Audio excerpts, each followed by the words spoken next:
Assalamualaikum warahmatullahi wabarakatuh. Silahkan dibuka Himpunan Manasik Haji halaman 79, bab nomor 75. A'udzubillahi minasyaitonirrajim. Bismillahirrahmanirrahim. Babu istihbabi salatayil maghribi wal isya'i. Babu istihbabi salati, babnya disenanginya dua salat, yaitu al-maghribi, salat maghrib, wal isya'i, dan salat isya'. Jami'an, dengan bersama. Maksudnya dikerjakan dengan jamak.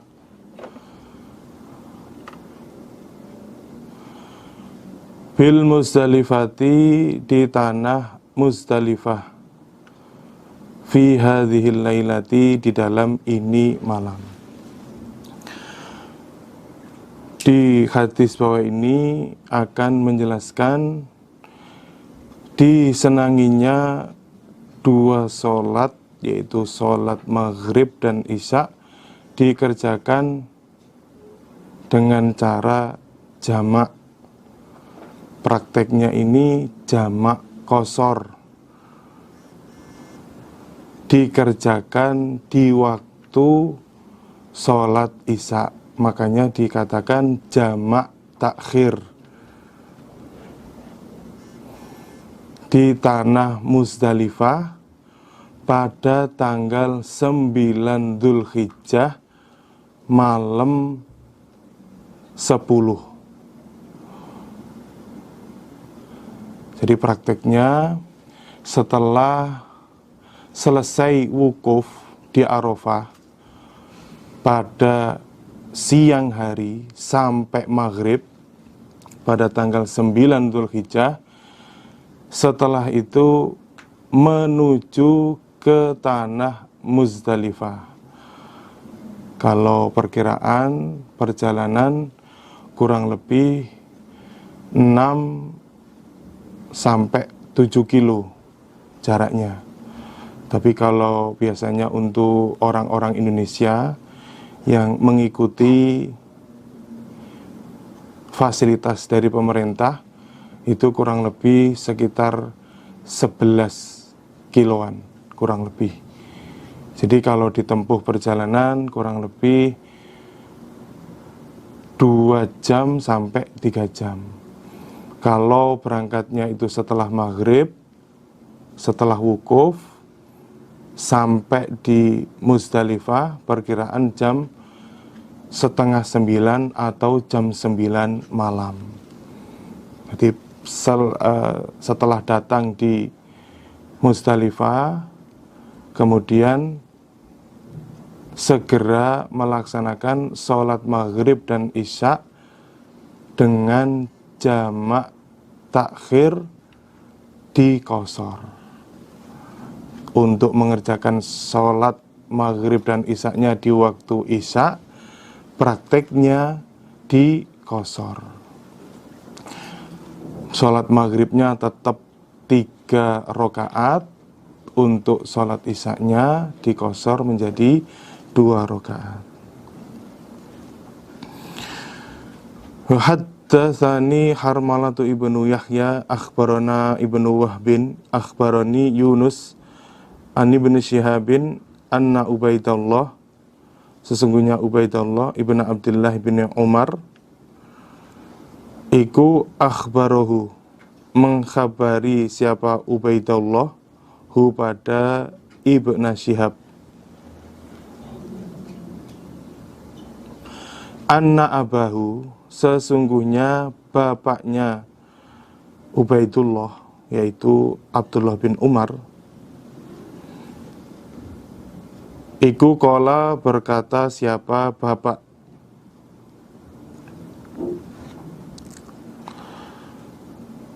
jama'a, menjamak,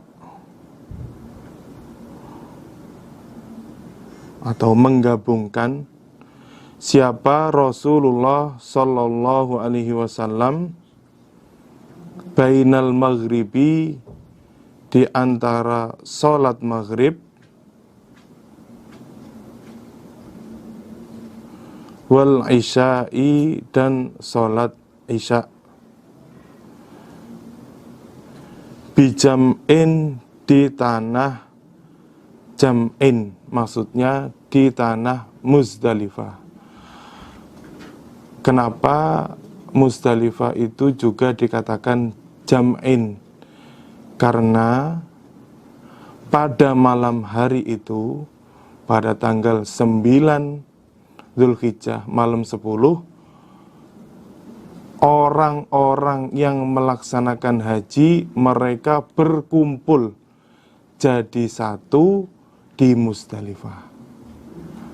Makanya termasuk nama lain dari Muzdalifah itu adalah jam'in, berkumpul. Maksudnya pada saat tanggal 9 Dzulhijjah malam 10 itu, orang-orang yang melaksanakan haji, mereka berkumpul jadi satu di tanah Muzdalifah untuk melaksanakan mabit di Muzdalifah. Laisa, tidak ada, bainahuma, di antara keduanya, sholat maghrib dan sholat isya, apa sajdatun, sholat sunnah,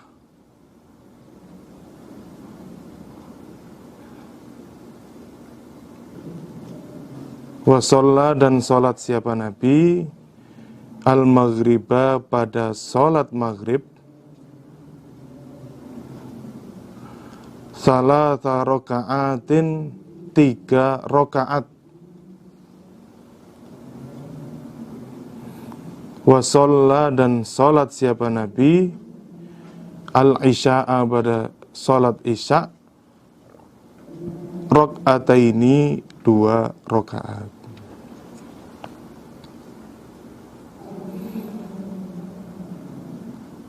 Abdullah bin Umar, dia berkata, Nabi melaksanakan sholat maghrib dan isya saat di tanah Muzdalifah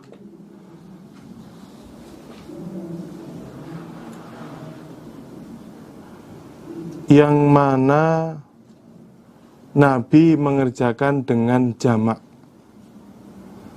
Jadi Nabi mengerjakan sholat maghrib dan isya di Muzdalifah dengan cara jamak, yang mana di antara 2 sholat tersebut tidak ada sholat sunnahnya. Prakteknya,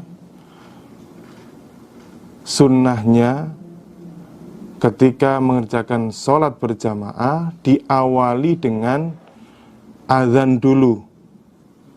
Azan, selesai azan, kemudian langsung qomat. Setelah qomat, setelah itu mengerjakan sholat maghrib. Setelah sholat maghrib, langsung qomat. Kemudian baru mengerjakan sholat isya.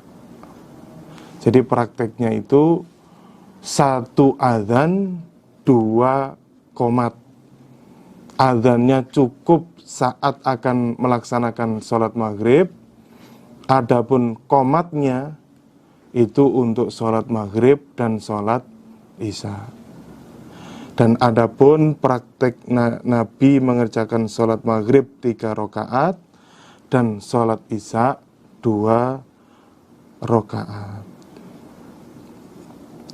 Jadi disunnahkannya untuk mengerjakan sholat maghrib dan isya di Muzdalifah dengan jamak takhir dan juga dikosor. bagi orang yang bermukim di Mekah, dia tetap mengerjakannya dengan cara dikosor, karena dia diperbolehkan kosor karena sudah niat ihram untuk mengerjakan haji. Jadi ketika seseorang itu sudah niat untuk mengerjakan haji, maka diperbolehkan untuk kosor walaupun dia orang Mekah atau orang yang bermukim di Mekah.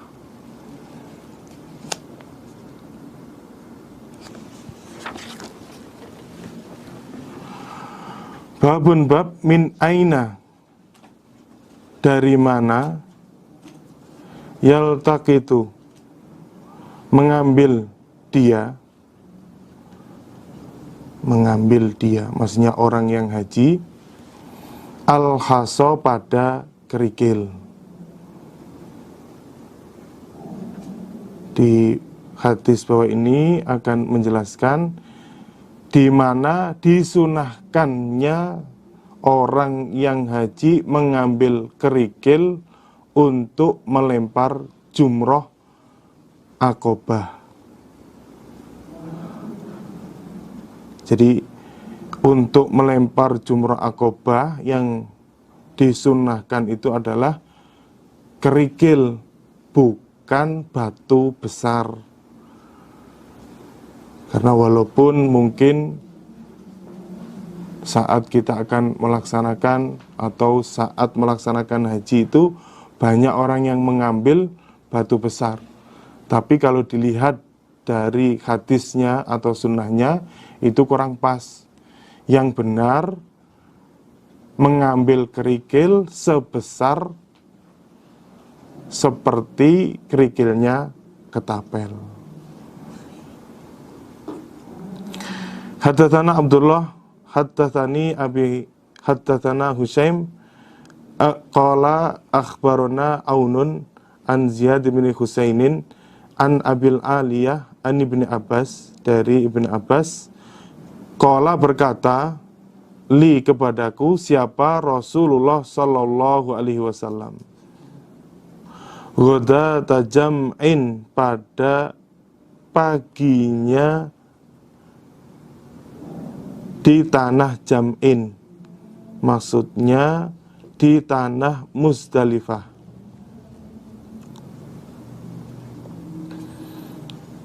Nabi bersabda, halumma, kemarilah, ulqut, mengambillah kamu, li, untukku.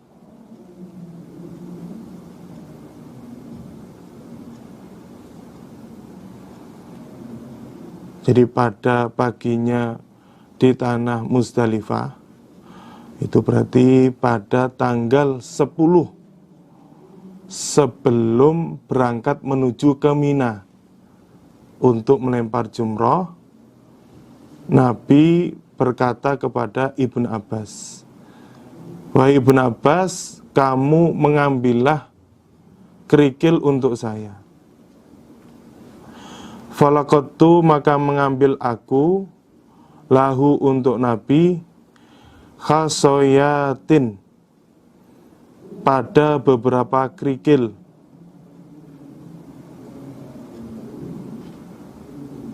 min khasal khutfi, dari kerikilnya ketapel. Setelah itu aku mengambilkan beberapa kerikil untuk Nabi yang ukurannya sebesar kerikilnya ketapel. Jadi untuk besarnya itu sebesar kerikilnya ketapel. Ya mungkin paling besar itu seujung jari.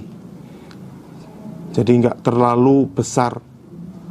Jadi yang disunahkan itu memang dari batu, kemudian ukurannya sebesar kerikilnya ketapel. Jadi kalau orang waktu haji dia mengambil sandal untuk melempar jumroh akobah, yaitu tidak sesuai dengan sunnahnya. Kalau sunnahnya itu harus kerikil, yaitu batu, kemudian ukurannya sebesar kerikil ketapel. Falamma wada'ahunna, maka ketika meletakkan siapa Nabi hunna pada beberapa kerikil, fi yadihi di dalam tangannya Nabi. Qala, maka bersabda siapa Nabi, na'am, iya, bi amsali haula'i, dengan semisal kerikil itu.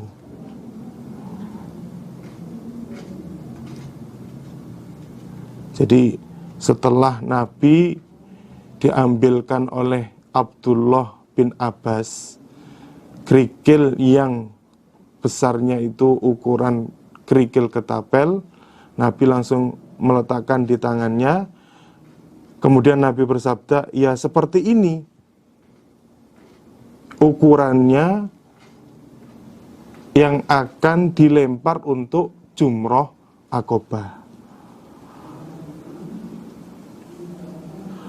Wa iyyakum, dan takutlah kalian, wal ghuluwa, pada berlebihan atau melewati batas, fiddini, di dalam agama.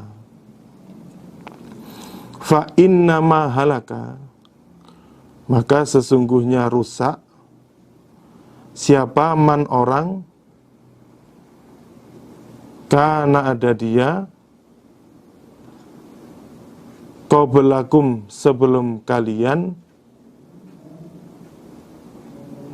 bil ghuluwi, dengan melewati batas atau berlebihan, fiddini, di dalam agama.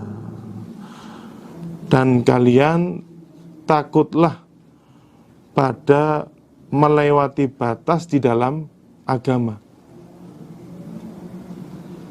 karena orang-orang sebelum kalian rusaknya sebab melewati batas di dalam agama.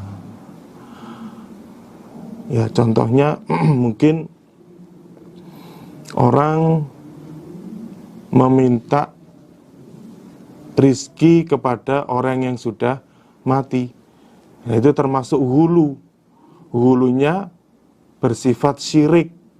Nah, itu tidak boleh dikerjakan. Haram untuk dikerjakan. Sesuai dengan babnya, yaitu mengambil kerikil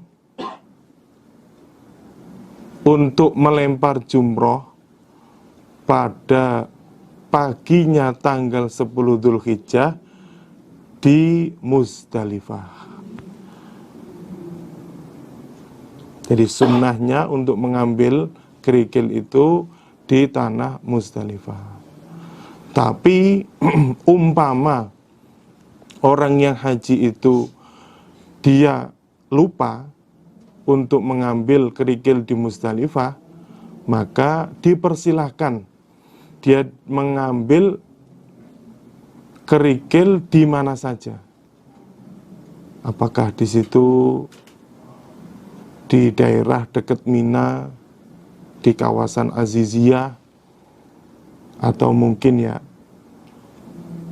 kawasan yang sudah berdekatan dengan Mina, ya dipersilahkan karena dia lupa. Tapi kalau memang dia betul ingat, diusahakan dan memang menjadi sunnah mengambilnya di tanah Muzdalifah. Adapun prakteknya mengambil jumlahnya itu bisa 7 kerikil saja cukup untuk melempar tanggal 10 Dzulhijjah, melempar jumroh akobah 7 kerikil, atau langsung semuanya. Bagi yang nafar akhir berarti dia mengambil kerikilnya untuk 3 hari ditambah melempar jumrah akobah. Berarti jumlah semuanya 70 kerikil. Maka di situ dia dipersilahkan. Dia bisa cukup mengambil 7 kerikil saja untuk melempar jumrah akobah, atau langsung untuk yang nafar akhir dia berarti mengambil 70 kerikil. Nah, adapun nanti kalau dia hilang atau mungkin di situ dia tidak tidak membawa, nah itu bisa mungkin ya mengambil atau mencari di sekitar tanah dekat Mina. Yang penting pas waktu dia melempar dia membawa kerikil. Babu mata, babnya kapan yudfa'u, diberangkatkan siapa orang yang haji min jam'in, dari tanah Muzdalifah. Jadi kapan sunnahnya bagi orang yang haji berangkat untuk menuju ke Mina. Berangkat dari tanah Muzdalifah menuju ke tanah Mina.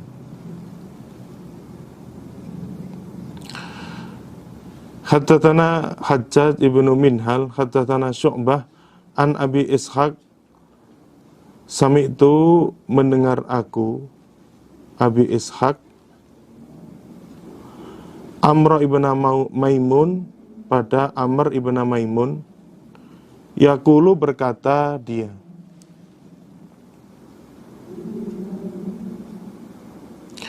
syahidu, menyaksikan aku, Umar, pada Umar radhiyallahu anhu,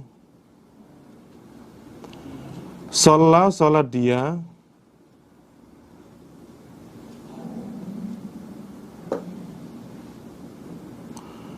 bijam'in, di tanah Jam'in, maksudnya di tanah Muzdalifah, as-subha, pada sholat subuh.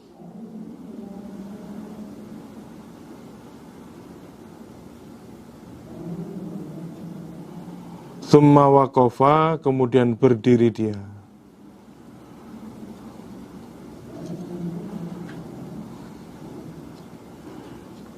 Amr bin Maimun, dia berkata, saya menyaksikan Umar sholat subuh di Muzdalifah. Setelah itu dia berdiri di tanah Muzdalifah yang bernama Masy'aril Haram. Faqala, lalu berkata siapa? Umar, innal musyrikina, sesungguhnya beberapa orang musyrik, iku kanu, ada mereka, la yufiduna, tidak berangkat mereka, atau tidak bubar mereka,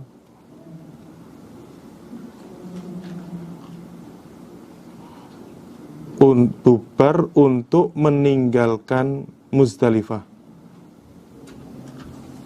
hatta tatlu'a, sehingga terbit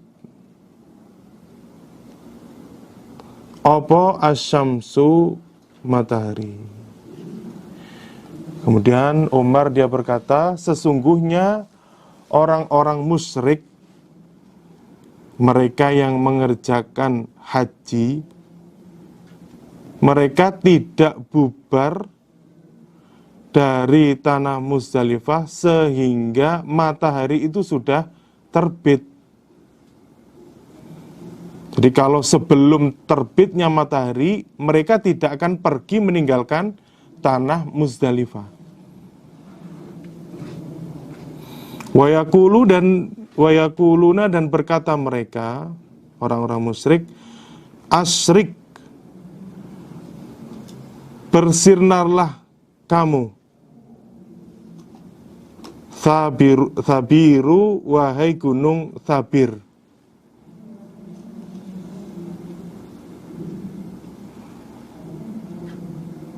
Gunung Thabir ini gunung besar yang berada di sebelah kiri ketika kita menuju ke Mina. Jadi ketika kita menuju ke Mina, setelah kita mabit berangkat ke Mina, itu di sebelah kiri ada gunung besar. Itu namanya Gunung Thabir. Dan orang-orang musyrik dia berkata, wahai gunung Thabir, kamu supaya segera bersinar agar kami bisa berangkat menuju ke Mina. Karena anggapannya orang musyrik itu, kalau mereka berangkatnya sebelum matahari terbit, berarti dia melakukan kesalahan yang besar. Itu anggapannya orang musyrik. Makanya dia berharap dari arah Gunung Thabir itu segera muncul matahari, sehingga mereka bisa pergi menuju ke Mina. Wa anna nabiyya, dan sungguhnya Nabi sallallahu alaihi wasallam iku khalafahum, menyelisihi siapa Nabi, hum pada mereka. Tsumma afadha, kemudian bubar siapa Nabi, bubar meninggalkan Muzdalifah. Qabla an tatlu'a, sebelum bahasanya terbit apa asyamsu, matahari. Sedangkan Nabi menyelisihi orang-orang musyrik. Nabi bubar meninggalkan Muzdalifah sebelum matahari terbit. Jadi prakteknya itu setelah mengerjakan sholat subuh pada tanggal 10 Dzulhijjah, Nabi zikir sebentar dan juga mengambil kerikil. Setelah itu, tanpa menunggu terbitnya matahari, Nabi berangkat menuju ke Mina. Babuman, babnya orang qaddama, mendahulukan dia, dha'afata ahlihi, pada orang lemahnya keluarganya. Ini termasuk orang-orang lemah seperti perempuan, kemudian anak-anak kecil, atau orang yang sudah tua renta, atau orang-orang yang sakit. Ini termasuk orang yang dhaif, orang yang lemah, perempuan, anak-anak kecil, kemudian orang yang sudah tua renta, dan orang yang sakit. Bilailin, pada malam hari. Babnya orang yang mendahulukan pada orang-orang lemah dari keluarganya saat malam di Muzdalifah, saat bermalam di Muzdalifah. Fayakifuna, maka wukuf mereka, maksudnya mabit, bil Muzdalifati, di tanah Muzdalifah, wa yad'una, dan berdoa mereka,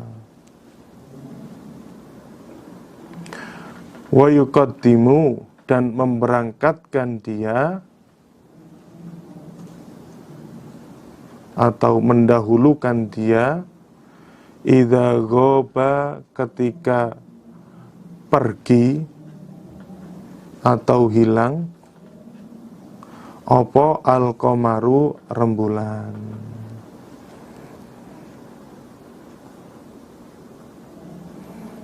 Kemudian mereka tetap melaksanakan mabit di Muzdalifah dan juga berdoa.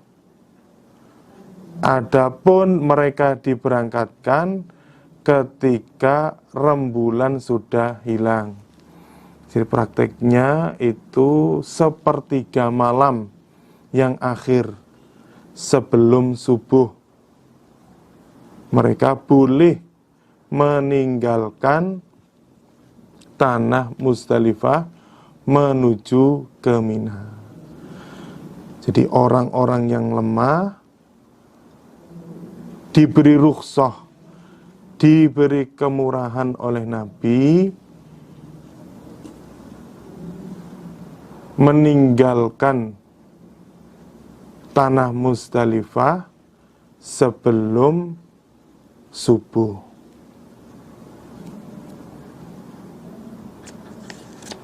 Adapun bagi orang yang tidak punya uzur atau orang yang sehat, maka dia disunahkan, bahkan diharuskan untuk menunggu sampai subuh. Setelah itu dia mengerjakan sholat subuh, baru berangkat menuju ke Mina. Haddatsana Aliyun haddatsana Sufyan qala akhbarani Ubaidullah ibnu Abi Yazid, sami'a, mendengar dia Ubaidullah, Ibnu Abbasin, pada Ibnu Abbas radhiyallahu anhuma, yaqulu, berkata dia Ibnu Abbas, ana, aku, iku mimman, termasuk orang, qaddama, yang mendahulukan, siapa? An-Nabiyu, Nabi sallallahu alaihi wasallam, Lailatul Muzdalifati, pada malam Muzdalifah, pada tanggal 9 Dzulhijjah, malam 10, fi do'afati ahlihi, di dalam orang-orang lemah keluarganya Nabi.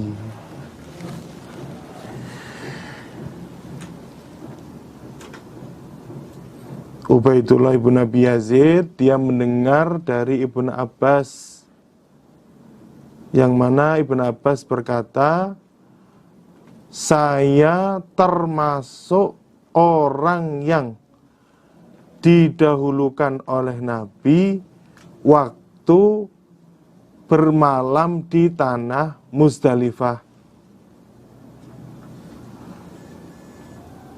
Digolongkan orang lemah-lemahnya keluarganya Nabi. Jadi Ibnu Abbas dia termasuk masih kecil, makanya di sini digolongkan orang yang masih lemah, diberi rukhsah oleh Nabi untuk berangkat sebelum subuh atau setelah sepertiga malam yang akhir.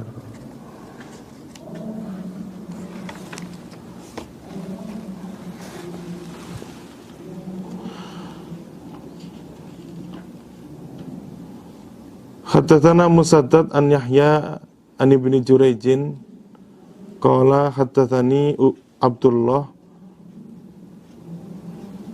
rupane maula Asma, bekas budaknya Asma, an Asma'a, dari Asma,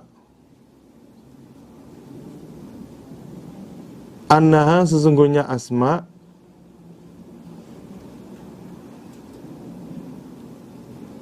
iku nazalat bertempat dia.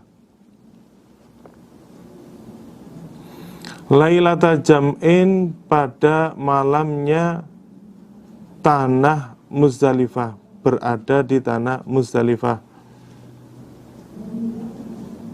Indal Muzdalifati, di Muzdalifah.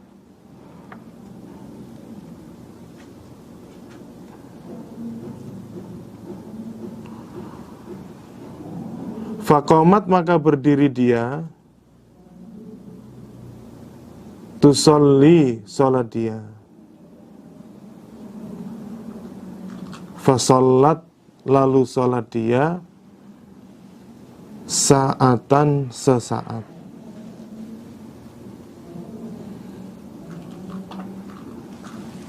Ubaid Abdullah dia bercerita bahwasannya Asma pada malam 10, itu tanggal 9 Dzulhijjah, dia bertempat di Muzdalifah.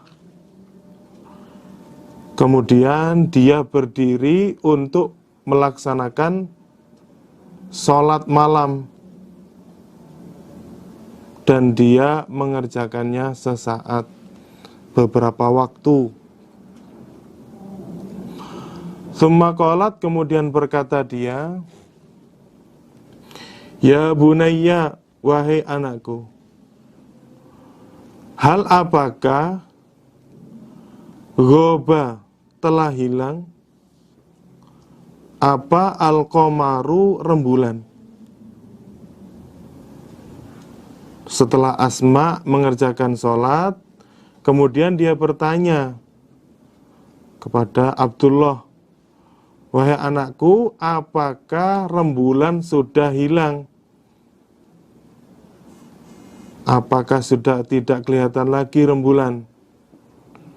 Qultu, berkata aku, Abdullah, la, belum. Jadi masih ada rembulan, masih kelihatan jelas. Fasolat, lalu sholat siapa Asma, saatan sesaat. Kemudian Asma sholat lagi beberapa saat. Tsumma qalat, kemudian berkata dia Asma, hal apakah ghoba telah hilang opo al-qamaru rembulan. Kemudian dia bertanya lagi kepada Abdullah, apakah rembulan sudah hilang, sudah tidak tampak lagi? Qultu, berkata aku Abdullah, na'am, iya. Kemudian dijawab oleh Abdullah, iya, rembulan sudah tidak kelihatan lagi. Ini tanda berarti sudah sepertiga malam yang akhir. Qalat, berkata siapa Asma, fartahilu, maka berangkatlah kalian. Kemudian Asma dia berkata, kalau begitu sekarang kalian berangkatlah menuju ke Mina. Fartahalna, lalu berangkat kami, wa madhaina, dan terus kami, hatta romat, sehingga melempar siapa Asma, al-jamrota, pada jumroh Aqobah. Tsumma roja'at, kemudian kembali dia, kembali ke tempatnya yang ada di Mina. Kembali ke tempatnya yang berada di Mina. Fasollat, lalu sholat siapa Asma, as-subha, pada sholat subuh, fi manziliha, di tempatnya Asma, yaitu tempat yang berada di Mina. Setelah itu kami berangkat dan terus menuju ke Mina sampai akhirnya Asma melempar jumrah Aqobah. Setelah itu Asma kembali ke tempatnya lalu mengerjakan sholat subuh di sana. Berarti berangkatnya menuju ke Mina sebelum sholat subuh atau sepertiga malam yang akhir. Fakultu, lalu berkata aku laha kepada Asma, ya hantah, wahai perempuan, ma urona, tidak diperlihatkan aku, maksudnya tidak menyangka kami, illa kecuali qad ghallasna, sungguh telah pagi-pagian kami.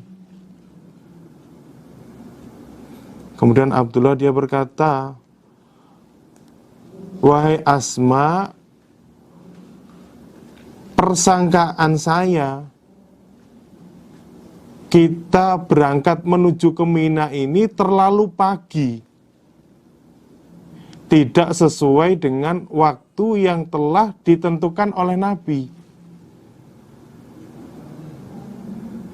yaitu berangkatnya setelah subuh. Nah, kami yang tadi berangkat itu terlalu awal, terlalu pagi.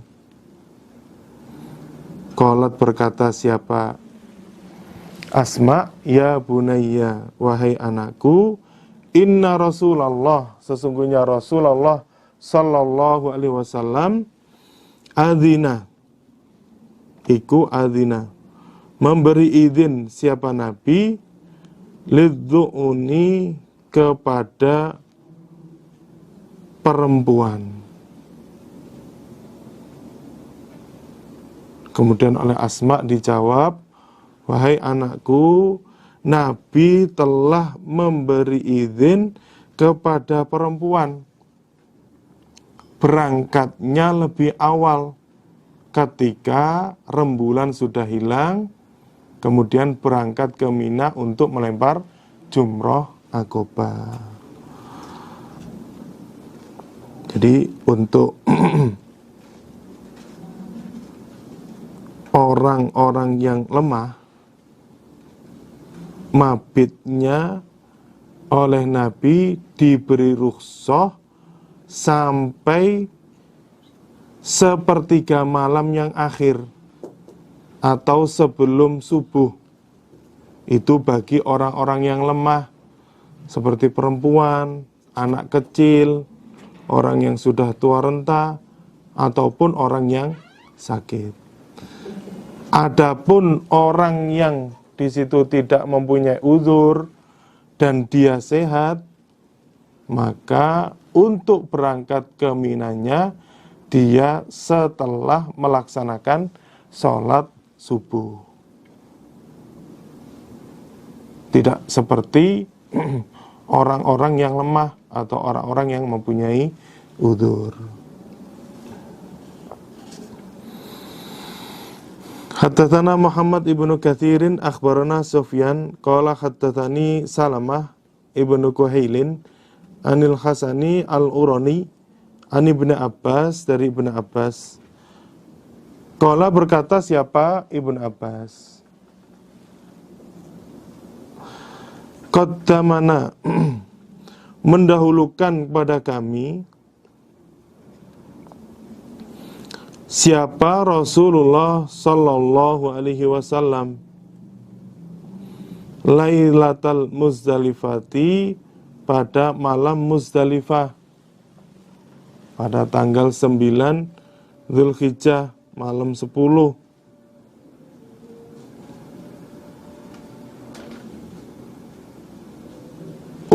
Ugaili mata, pada beberapa anak kecil. Ugaili mata Bani Abdul Muttalibi, beberapa anak kecilnya Bani Abdul Muthalib ala khumuratin, atas beberapa khimar.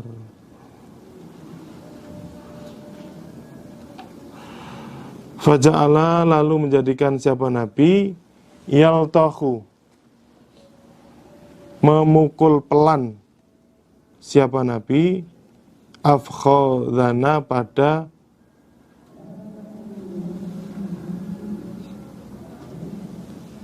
pupu kami atau paha kami.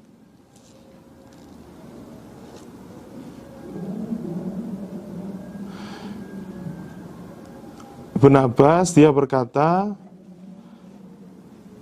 kami, yaitu beberapa anak kecilnya Bani Abdul Muthalib, didahulukan oleh Nabi.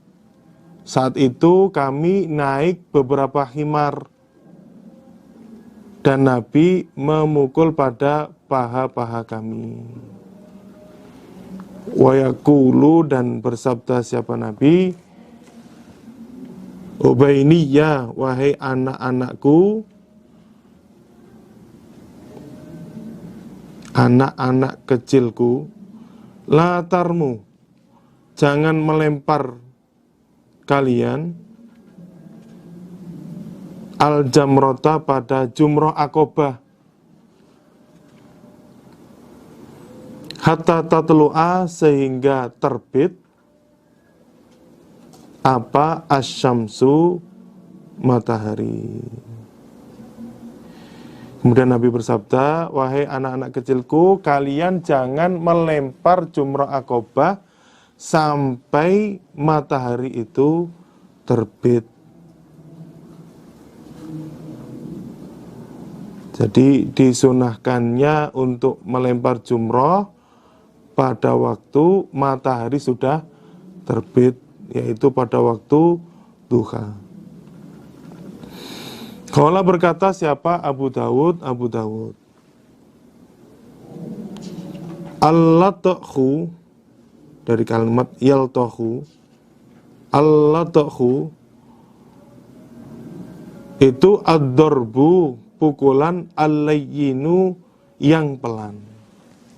Jadi yang dimaksud yaltahu, kalimat lathu, itu adalah pukulan yang pelan, pukulan yang sifatnya mengingatkan, bukan pukulan yang sampai mencidrai, tapi pukulan yang sifatnya mengingatkan.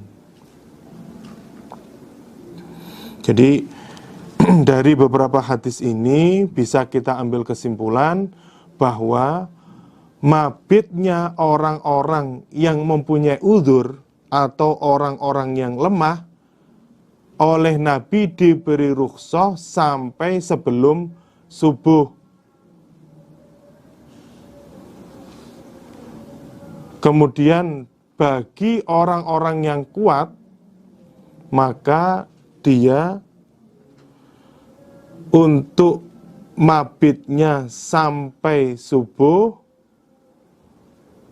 kemudian baru berangkat menuju ke Mina. Jadi yang diberi rukhsah itu adalah orang-orang yang lemah.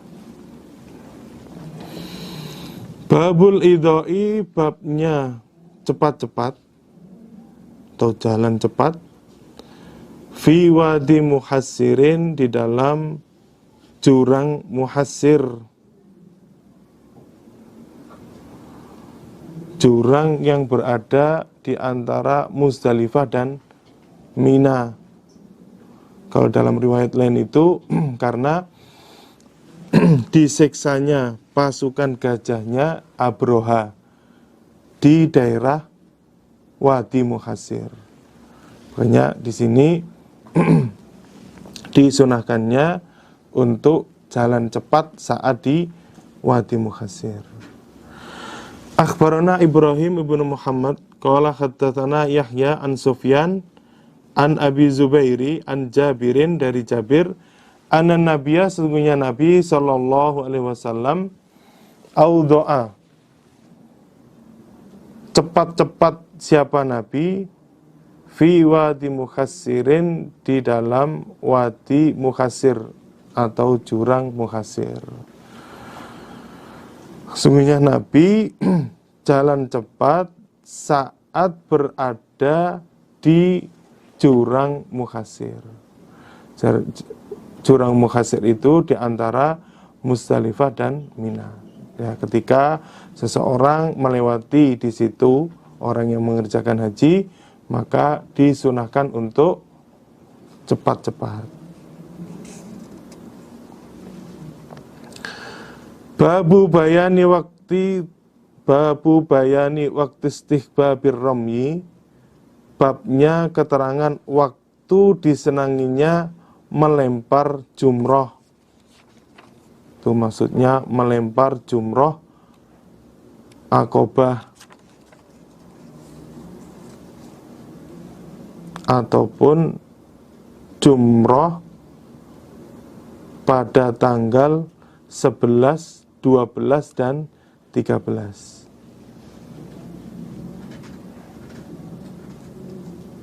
Jadi melempar itu pada tanggal 10 Dzulhijjah cukup dengan melempar jumroh Aqobah saja.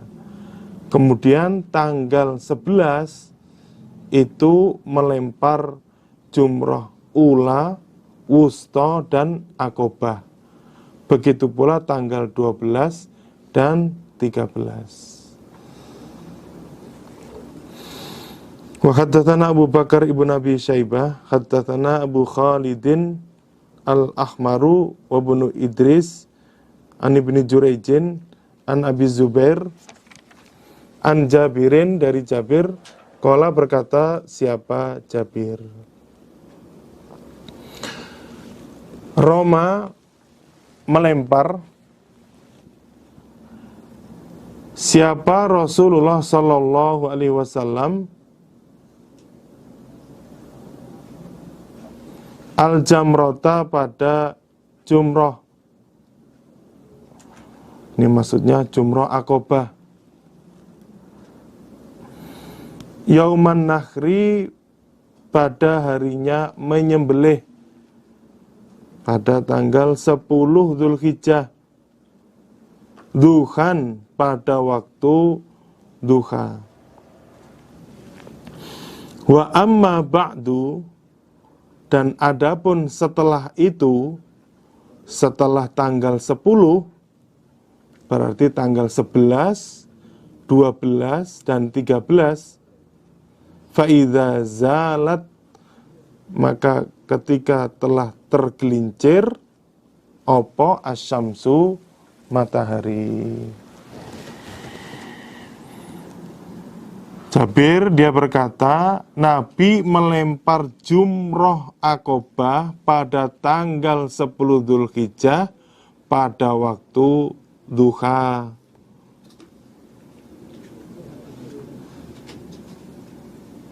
Adapun setelah tanggal 10, maksudnya tanggal 11, 12, dan 13, Nabi melempar jumrohnya ula, wusta, dan Aqobah ketika matahari sudah tergelincir. Untuk penjelasan melempar jumroh Aqobah dan jumroh ula, wusta, dan Aqobah. Jadi untuk melempar tanggal 10 itu yang pertama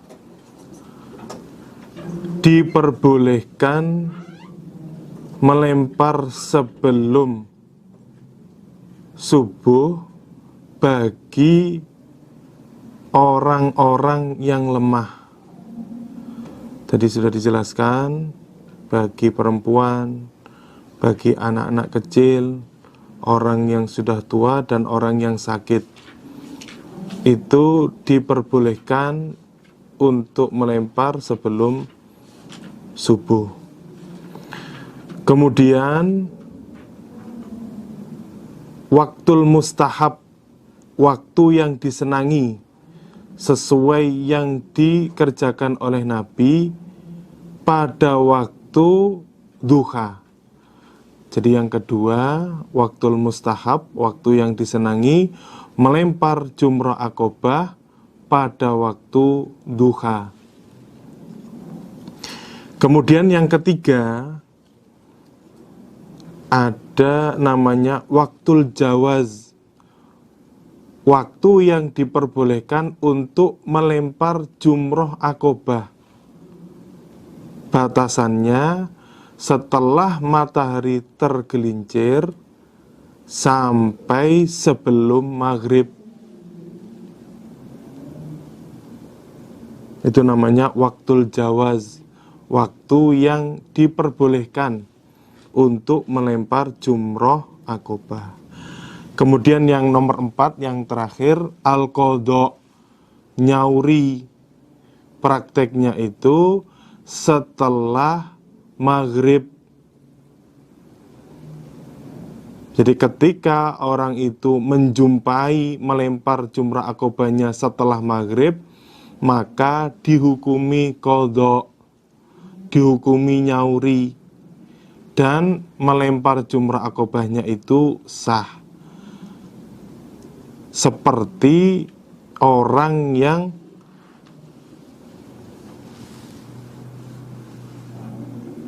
lupa sholat sehingga keluar dari waktunya, kemudian dia nyauri di luar waktu sholat. Jadi hukumnya melemparnya dia tetap sah, tapi hukumnya itu qadha atau nyauri. Adapun untuk tanggal 11, 12, dan 13, melempar jumroh ula, wusta, dan akobah harus setelah tergelincirnya matahari. Batasannya tergelincirnya matahari sampai sebelum terbenamnya matahari.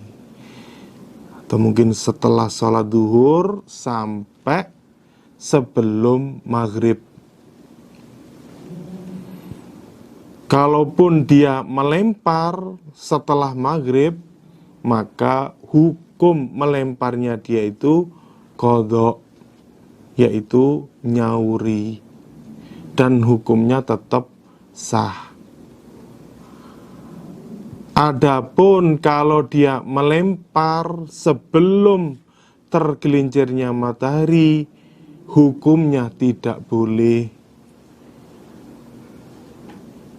Kalau dia melemparnya sebelum matahari tergelincir, maka tidak boleh.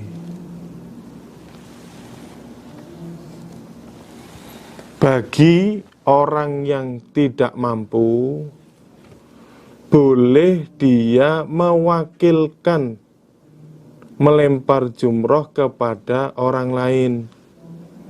Bisa dari keluarganya, atau teman-temannya, atau tetangganya. Yang penting dia diwakilkan untuk melempar jumroh. Adapun praktiknya mewakili dengan cara orang yang mewakili harus melempar untuk dirinya sendiri dulu. Jadi dia diniati untuk melempar untuk dirinya sendiri. Contohnya mungkin pas waktu tanggal 10 melempar jumrah akobah, berarti dia melemparnya sampai 7 kali. Allahu Akbar, Allahu Akbar, Allahu Akbar, sampai 7 kali. Setelah dia selesai, baru dia mewakili orang lain untuk melempar. Jadi praktiknya seperti itu. Begitu pula untuk tanggal 11, 12, dan 13. Ula, wusta, dan akobah. Babu man roma, babnya orang Roma yang melempar dia jamratul aqobati pada jumrah Aqobah,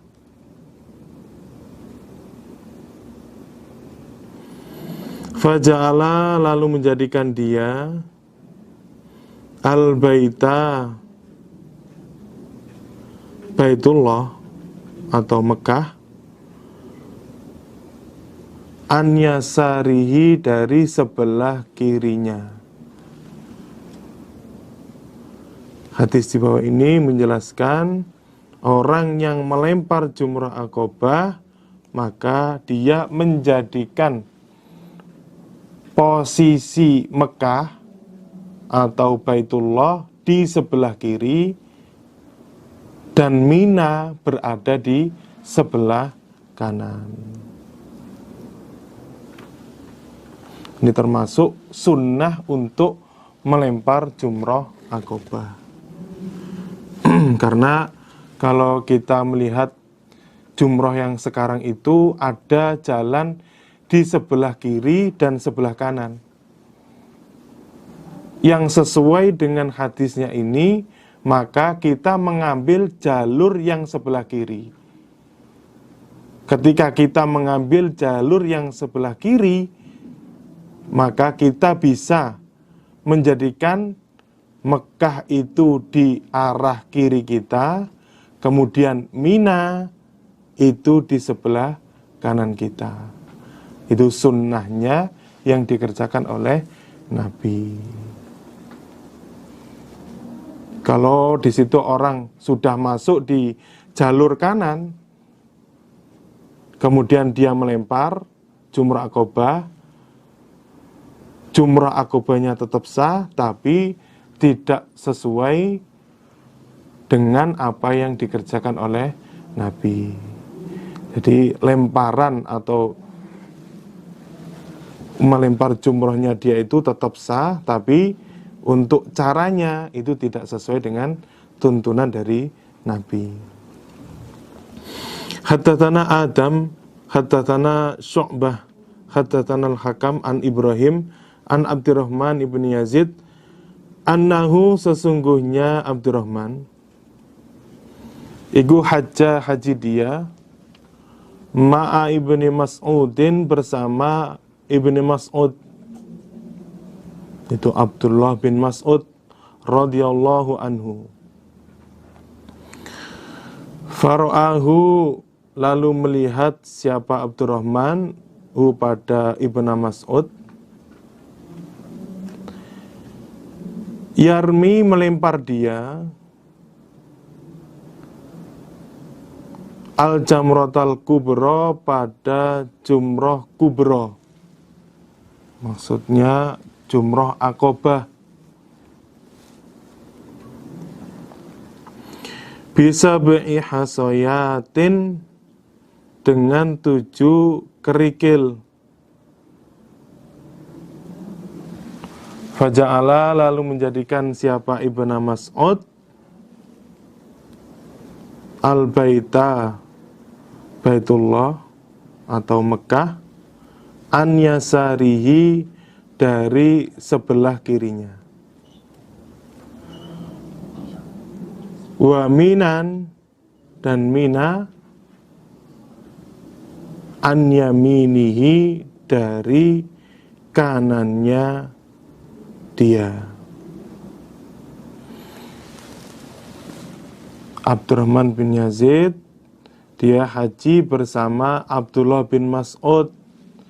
Saat itu dia melihat Abdullah bin Mas'ud melempar jumrah Aqobah dengan 7 kerikil.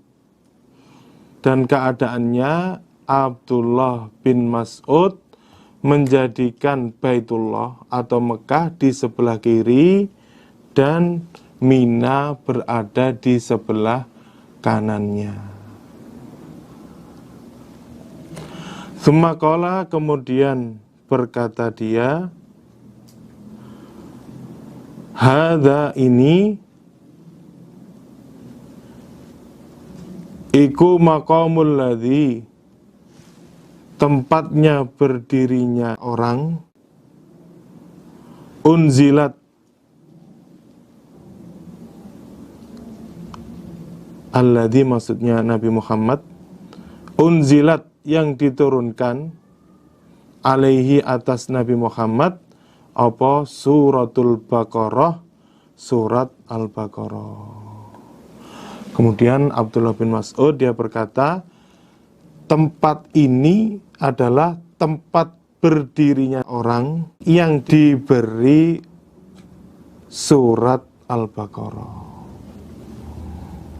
Jadi maksudnya praktek yang dikerjakan oleh Abdullah bin Mas'ud itu sesuai dengan apa yang sudah dikerjakan oleh Nabi, yaitu waktu melempar jumrah akobah atau jumrah yang lain, ula, wusta, dan kubro atau akobah pada tanggal 11, 12, 13 itu menjadikan sebelah kiri Mekah atau Baitullah dan Mina berada di sebelah kanan. Babu fi romyil jimari, babnya di dalam melempar beberapa lemparan atau beberapa jumroh, mulai dari jumroh ula, wusta, dan akobah. Haddatsana Ali bin Bahr wa Abdullah ibn Sa'idin al-makna. Qala, berkata keduanya,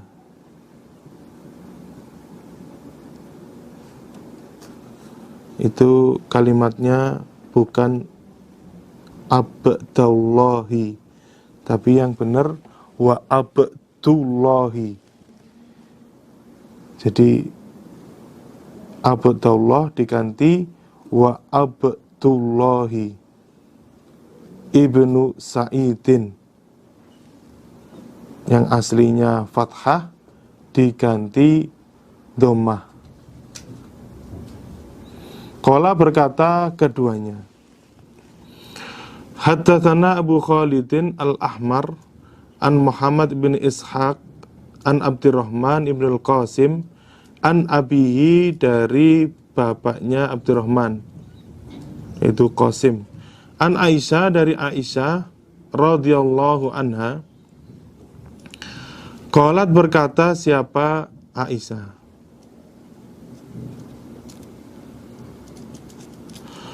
afadha, tawaf ifadha, siapa Rasulullah sallallahu alaihi wasallam min akhir yaumihi, dari akhir harinya Nabi, yaitu pada tanggal 10 Dzulhijjah setelah melempar jumrah akobah. Khina shalla, ketika sholat siapa Nabi, ad-duhra, pada sholat duhur.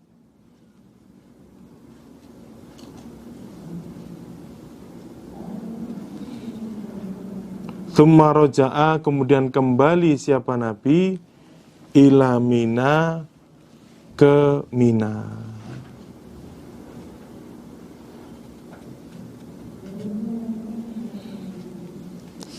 Aisyah dia berkata, Nabi melaksanakan tawaf ifadhah, yaitu di akhir harinya Nabi pada tanggal 10 Dzulhijjah setelah Nabi mengerjakan sholat duhur. Kemudian Nabi kembali ke Mina. Famakatha, lalu berdiam siapa Nabi, biha di Mina, layaliya ayyamit tasriki, beberapa malam hari-hari tasyrik.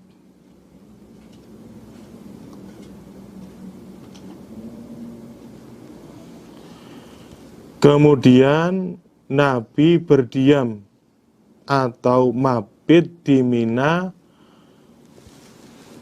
pada malamnya hari-hari tasyrik.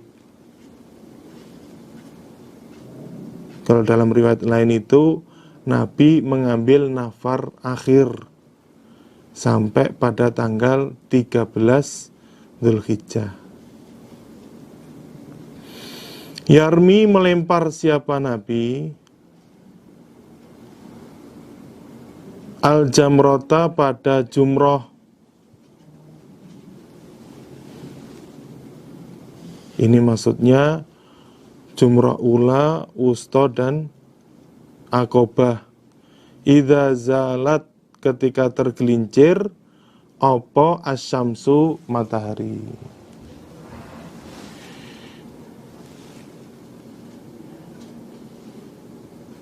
Nabi melempar jumroh pada tanggal 11, 12, 13 dimulai dari ula, wusta, dan akobah ketika matahari sudah tergelincir. Kulla jamrotin, setiap jumroh, bisa bi khasoyatin, dengan 7 kerikil. Yukabiru, membaca takbir siapa Nabi, ma'akulli khasotin, bersama setiap kerikil. Prakteknya Nabi melempar setiap jumroh dengan 7 kerikil, dengan disertai membaca takbir setiap 1 lemparan. Prakteknya Allahu Akbar sampai 7 kali. Dimulai dari jumrah ula 7 kali, kemudian wusta juga 7 kali, kemudian akobah juga 7 kali. Berarti jumlahnya 21 lemparan. Wayakifu, dan berhenti siapa Nabi, atau berdiri siapa Nabi, indal ula, di sisi pertama, maksudnya jumroh ula, wathaniyati, dan yang kedua, maksudnya jumroh wusta, fayutilu, lalu memanjangkan siapa Nabi, atau melamakan siapa Nabi, al-qiyamah, pada berdiri,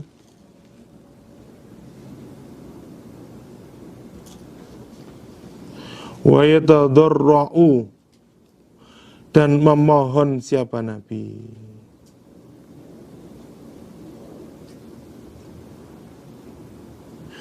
Wa yarmi, dan melempar siapa Nabi, ats-tsalitsata, pada yang ketiga, jumroh kubro atau jumroh akobah, wala yakifu, dan tidak berhenti siapa Nabi, atau tidak berdiri siapa Nabi, indaha, di sisi jumroh yang ketiga atau jumroh akobah. Dan Nabi berhenti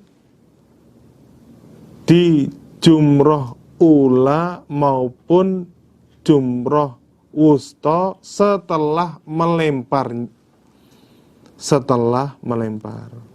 Dan Nabi berdiri lama dan memohon kepada Allah.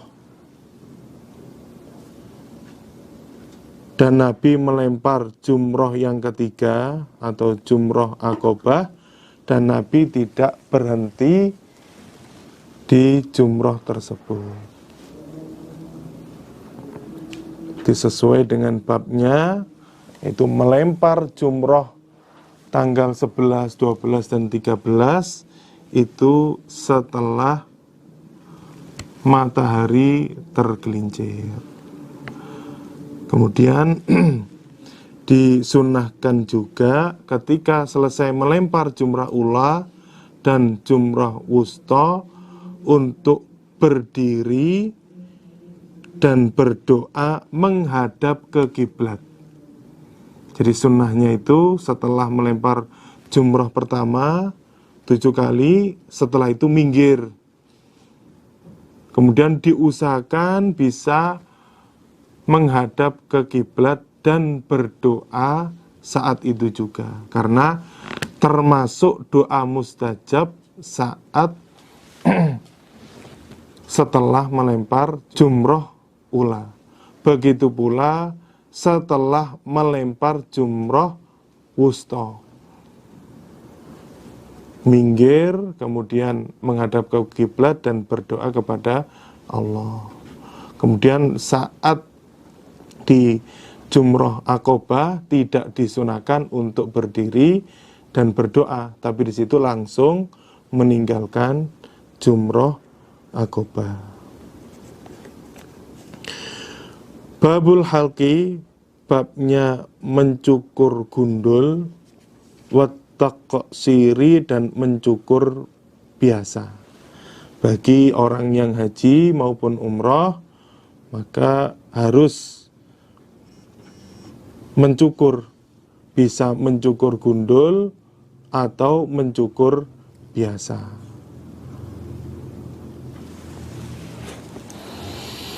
Haddatsana Muhammad bin al-Ala, haddatsana Hafiz an Hisham an Ibni Sirin an Anas bin Malik anna Rasulullah, sesungguhnya Rasulullah sallallahu alaihi wasallam Roma melempar siapa Nabi jamrotal akobah pada jumroh akobah yauman nahri pada harinya menyembelih pada Idul Adha atau 10 Dzulhijjah.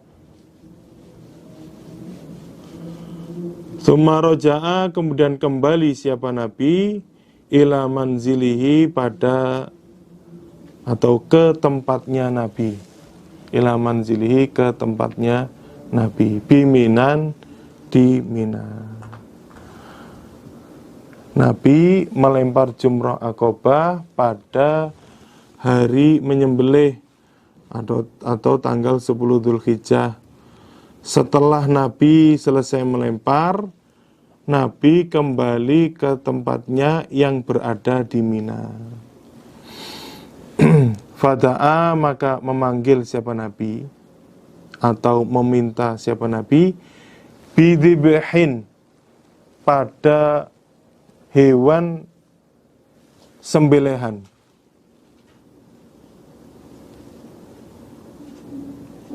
Fadhubiha, ditambahi setelah bidhibhin itu kurang kalimat fadhubiha. Fa, zal, kemudian ba, ha. Fadhubiha, maka disembelih apa? Sembelihan. Kemudian Nabi meminta untuk didatangkan hewan sembelihannya. Kemudian disembelih oleh Nabi. Kalau dalam riwayat lain itu Nabi mendatangkan 100 onta untuk disembelih. Nah, prakteknya Nabi menyembelih 63 onta. Kemudian sisanya disembelih oleh Ali bin Abi Thalib. Jadi 100 onta yang disembelih sendiri oleh Nabi berjumlah 63. Kemudian yang disembelih oleh Ali sisanya. Sumada'a, kemudian memanggil siapa Nabi bil halaki, pada orang yang mencukur, namanya Ma'mar bin Abdullah al-Adawi. Namanya Ma'mar bin Abdullah al-Adawi.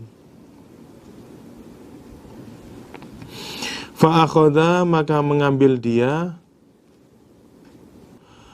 bisyikki ro'sihi, pada sebelah rambutnya Nabi, al-aimani, yang kanan.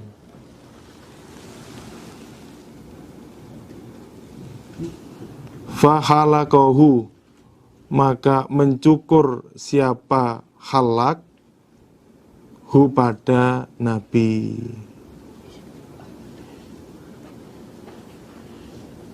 Faja'ala, maka menjadikan siapa Nabi yaqsimu, membagi siapa Nabi bainaman, di antara orang, yalihi, mendekati diahu, pada Nabi, asy'arata, pada satu rambut, wasy'arataini, dan dua rambut.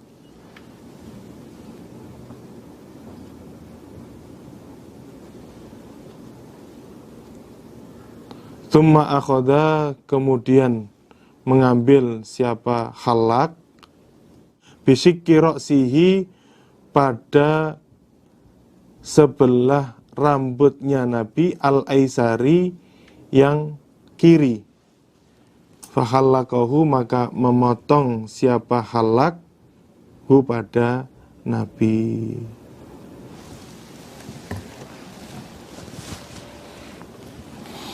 Kemudian Nabi memanggil tukang cukurnya, yaitu yang bernama Ma'mar bin Abdillah. Prakteknya dia mengambil rambutnya Nabi yang sebelah kanan dulu, kemudian dipotong. Prakteknya dipotong sampai habis. Setelah itu Nabi membagi satu dan dua rambutnya kepada orang yang di sekitarnya Nabi. Kemudian tukang cukurnya mengambil yang di sebelah sisi kiri, kemudian mencukurnya. Tsumma qala, kemudian bersabda siapa Nabi, hahuna, apakah di sini Abu Tolhah, Abu Tolhah? Kemudian Nabi bertanya, apakah ada Abu Tolhah di sini? Fadafa'ahu, lalu memberikan siapa Nabi hu, pada rambut, ila Abi Tolhah, kepada Abi Tolhah. Setelah itu Nabi memberikan rambutnya kepada Abu Tolhah. Dari hadis ini berarti kita bisa ambil kesimpulan, bagi orang yang melaksanakan haji, maka disunahkan atau lebih baiknya dia mencukur gundul rambutnya. Jadi mencukur gundul itu berarti sampai bersih.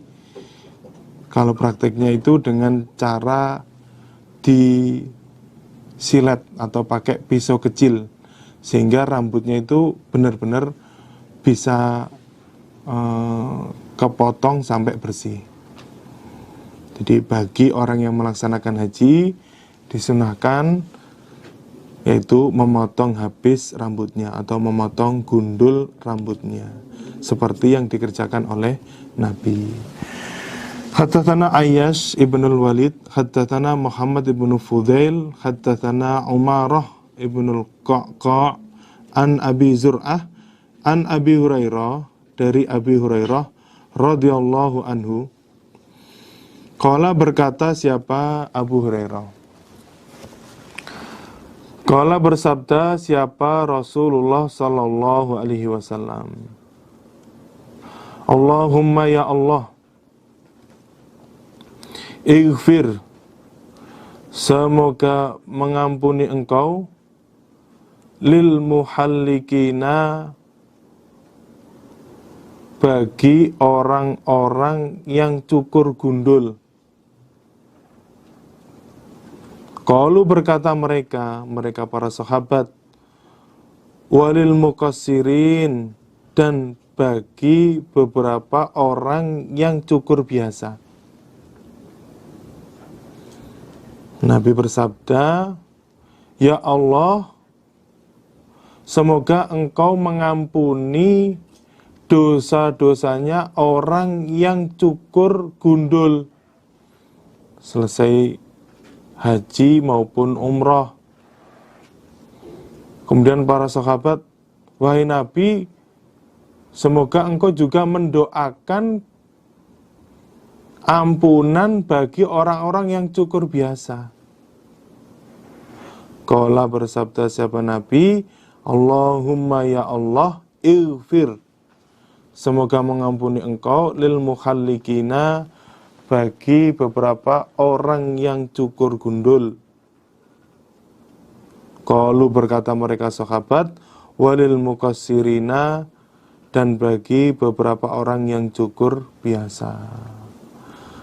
Kemudian oleh Nabi diulangi lagi, ya Allah, semoga engkau mengampuni dosa-dosanya orang yang mencukur gundul. Kemudian para sahabat juga berkata lagi, wahai Nabi, semoga engkau juga mendoakan ampunan bagi orang-orang yang cukur biasa. Qalaha, berkata siapa Nabi ha pada doa, salasan, 3 kali. Qala bersabda siapa Nabi, walil muqassirin, dan bagi beberapa orang yang cukur biasa. Nabi mendoakan semoga Allah mengampuni dosa-dosanya orang yang cukur gundul sampai 3 kali. Kemudian Nabi mendoakan atau memohonkan ampunan kepada orang-orang yang cukur biasa. Jadi bandingannya, kalau kita lihat, Nabi mendoakan sampai 3 kali bagi orang yang cukur gundul dan sekali untuk orang yang cukur biasa. Bagi orang yang mengerjakan umroh atau haji, mungkin ya bisa melaksanakan sunnah ini. Kalau ingin mendapatkan yang lebih afdol, yaitu cukur gundul, cukur sampai bersih rambutnya.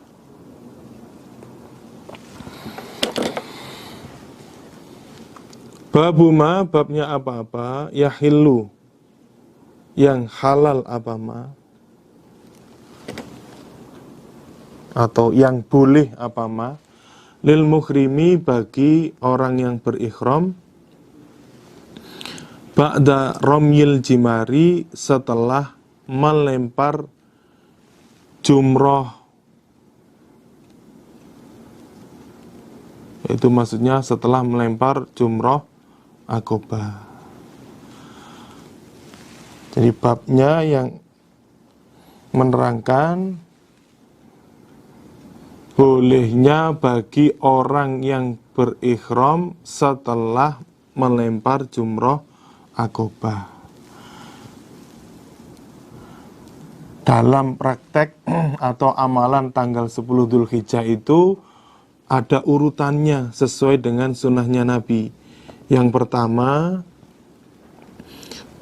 melempar jumroh Aqobah, kemudian diteruskan menyembelih, setelah itu memotong rambut, dan yang terakhir tawaf ifadah. Ini rangkaian yang berurutan saat tanggal 10. Jadi amalan-amalan yang dikerjakan pada tanggal 10 Dzulhijjah. Melempar jumroh Aqobah, kemudian menyembelih, kemudian memotong rambut, dan yang terakhir tawaf ifadah.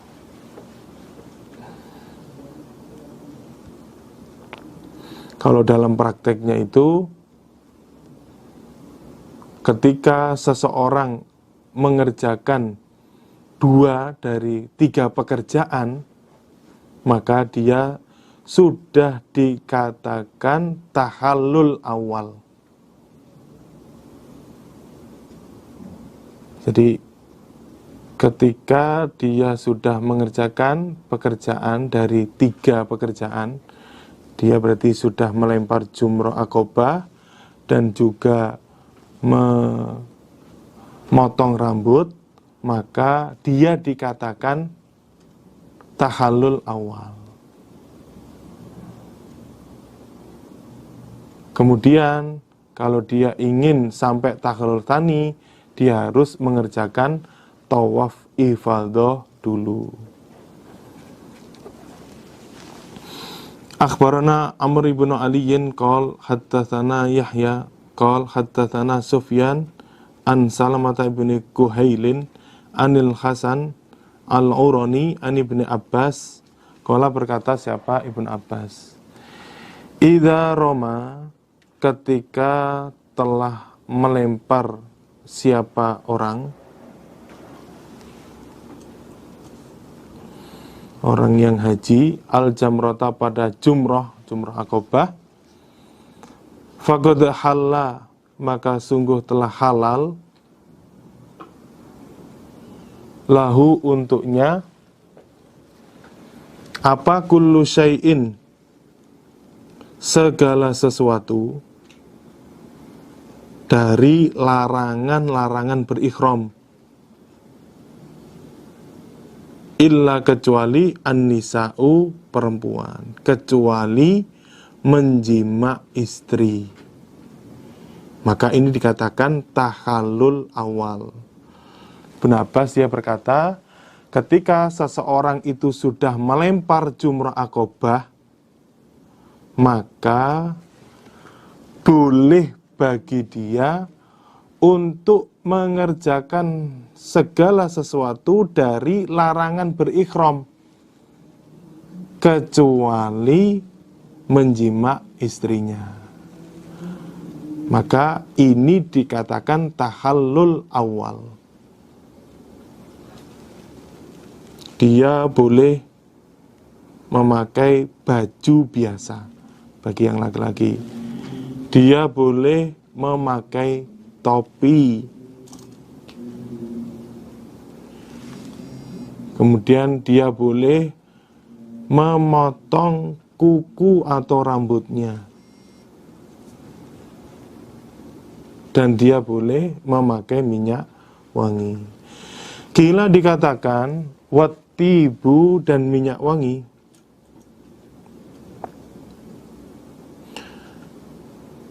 Kemudian ditanyakan oleh Ibn Abbas, bagaimana kalau minyak wangi? Boleh atau tidak bagi orang yang sudah melempar jumrah akobah? Qala, berkata siapa? Ibn Abbas, amma ana, adapun aku, faqad ra'aitu, maka sungguh telah melihat aku, Rasulullah, pada Rasulullah sallallahu alaihi wasallam, yatadhammahu, mengolesi siapa Nabi, bil miski, dengan minyak wangi misk, afatibun, apakah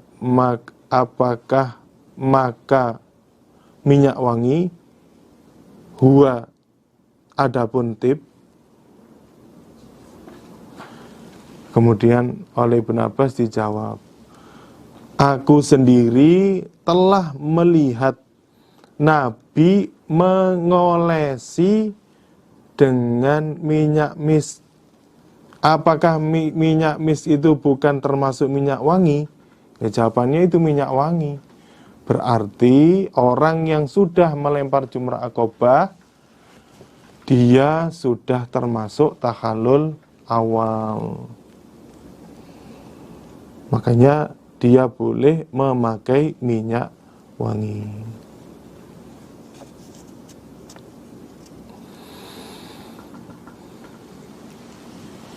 Dan orang ketika sudah melaksanakan tawaf ifadah, maka dia boleh menjima istrinya karena dia sudah menyelesaikan semua kewajiban dia. Makanya dikatakan tahallul tsani, lukar yang kedua. Jadi ketika seorang itu sudah tawaf ifadah, maka dikatakan lukar tsani. Maka dia boleh mengerjakan semua larangan saat berihram. Ya, mulai memakai baju sampai menjima istrinya. Babul ifadati, babnya tawaf ifadah fil haji, di dalam haji. Hadis riwayat ini akan menjelaskan tawaf ifadah saat melaksanakan haji. Haddatsana Muhammad ibnu Bashar, haddatsana Abdurrahman, haddatsana Sufyan an Abi Zubair an Aisyah, dari Aisyah, wa Ibnu Abbas, dan Ibnu Abbas, anna nabiyya, sungguhnya Nabi sallallahu alaihi wasallam, iku akhara, mengakhirkan siapa Nabi, tawafa yaumin nahri, pada tawafnya hari menyembelih. Maksudnya tawaf ifadah, ilal laili, sampai malam.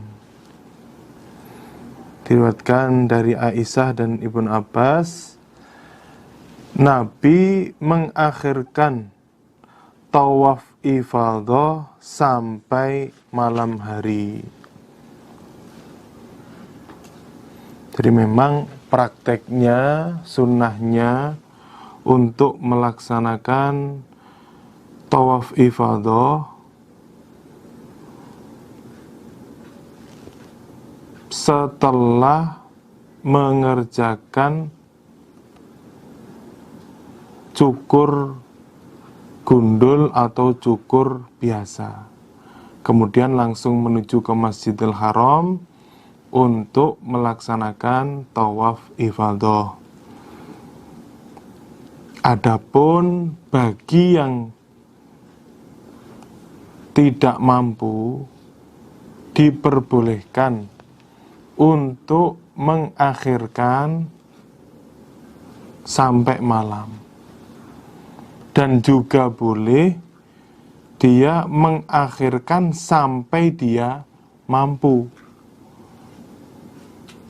Artinya sebelum dia pulang ke negaranya masing-masing, atau seperti orang Indonesia sebelum pulang ke Indonesia, maka dia harus sudah menyelesaikan tawaf ifadahnya. Karena tawaf ifadah adalah salah satu rukun haji. Kalau orang tidak mengerjakan salah satu rukun haji, maka hajinya tidak sah. Untuk itu, bagi orang yang melaksanakan haji, dia harus mengerjakan tawaf ifadah sebelum dia pulang ke negaranya masing-masing. Haddatsana Sulaiman ibnu Dawud, akhbarana ibnu Wahbin, haddatsani ibnu Jurayjin, an Atha ibni Abi Rabah, an ibnu Abbas, dari Ibnu Abbas, anna nabiyya, sesungguhnya Nabi sallallahu alaihi wasallam, lam yarmul, tidak berjalan cepat. Siapa Nabi? Atau tidak ngincik siapa Nabi? Fis sab'i, di dalam 7, maksudnya 7 putaran, alladzi, yang afadha, tawaf ifadah siapa Nabi, fihi, di dalam 7 putaran. Sungguhnya Nabi di saat mengerjakan tawaf ifadah tidak jalan cepat atau ngincik selama 7 putaran. Di prakteknya ini berbeda dengan tawaf kudum. Kalau tawaf kudum prakteknya 3 kali pertama disunahkan untuk ngincik atau jalan cepat untuk tawaf kudum. Adapun untuk tawaf ifadah maka tidak ada ngincik atau jalan cepat selama 7 putaran.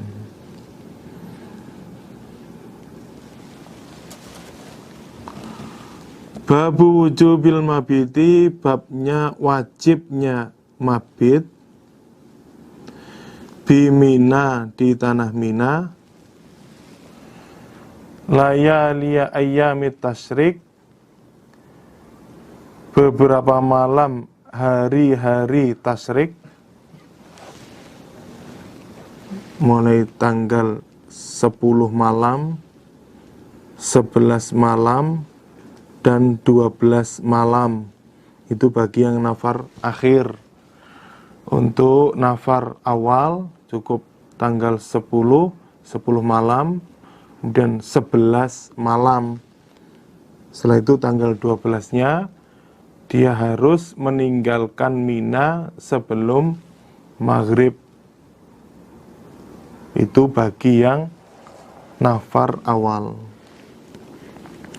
Wat-tarkhisi, dan kemurahan fi tarkihi, di dalam meninggalkan mabit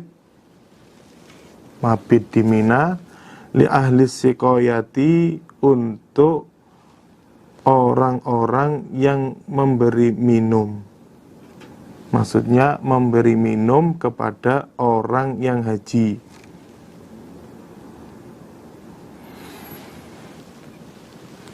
Hadis di bawah ini menjelaskan bab wajibnya mabit saat di Mina pada beberapa malam hari tasyrik, dan kemurahannya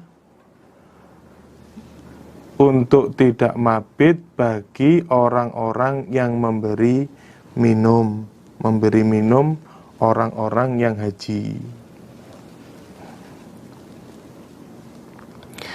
Haddatsana Abu Bakar ibnu Abi Syaibah, haddatsana Ibnu Numairin wa Abu Usamah, qala, berkata keduanya, Ibnu Numair dan Abu Usamah, haddatsana Ubaidullah an-Nafi'in an Ibnu Umar, ha ini menunjukkan khiwalah. Imam Muslim ingin mengambil riwayat dari guru lain, namanya hiwalah, mengambil riwayat dari jalur guru yang lain. Wa haddatsana Ibnu Numairin wal lafdhu lahu, dan lafadznya hadis lahu bagi Ibnu Numair. Haddatsana Abi, haddatsana Ubaidullah, haddatsani Nafi'un an Ibnu Umar, annal Abbas, sesungguhnya Abbas ibn Abdul Muttalib, iku istadzana, meminta izin dia, Rasulullah, pada Rasulullah sallallahu alaihi wasallam, an yabita, untuk mabit dia di Mekah, layaliya Mina, pada malam-malamnya Mina, pada tanggal 10 malam, 11 malam, dan 12 malam Dzulhijjah. Min ajli siqayatihi, karena arahnya memberi minum dia, memberi minum kepada orang haji. Fa'adzina, maka memberi izin siapa Nabi, lahu, pada Abbas.